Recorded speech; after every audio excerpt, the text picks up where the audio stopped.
raha ny mahakasika ny tontolon'ny fandriampahalemana eny anivon'ny commune manodidina an-drenivohitra kosa dia notokanana tamin'ny fomba ofisialy androany ny poste avancé ny polisim-pirenena eny anivon'ny fokotanana Ambivy commune Soavina Atsimondrano.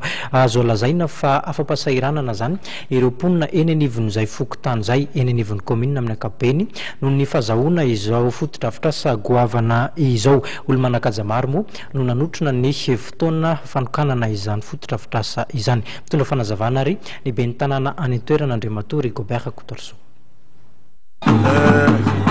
Noho ny fahatsapana fa tafiditra tao anatin'ny faritra mena ny commune izay ampirimay dia nanapa-kevitra izahay fa anao anangana ny fotodrafitrasa ho an'ny mpitandro filaminana toerana ny polisim-pirenena izay hotokanantsika androany ary tahaka izay ihany koa ny fahavitany ny toby ho an'ny gendarmerie-pirenena izay any fototany analabanga amin'ny fotoana izao.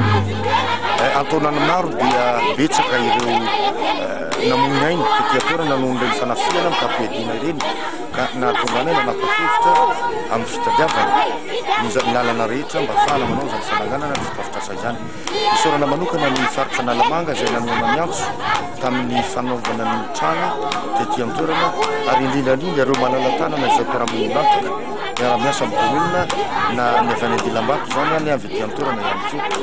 Izany zavatra izany no natao dia mba ho fitsinjovana ny hoe mba fampihenana ny tsy fandriampahalemana ny toerana, tsy milaza hoe anafoana fa kosa mba hiena eo amin'ny endrimisandrano farafaratsika ny tsy fandriampahalemana ny toerana. Misy ihany koa zany fandraisana anay tamin'izao fotoana ny fametrahana iny ilay andro masoton'olona miara-iasa amin'ireo mpitandro filaminana ireo ary antsoatsy iza ny famatsiana fitaovana toy ny fiara izay iarahana malala-tanana ho an'ny mpitandro filaminana mba hampalifahalemana tsara ny tanàna etỳ amin'izay.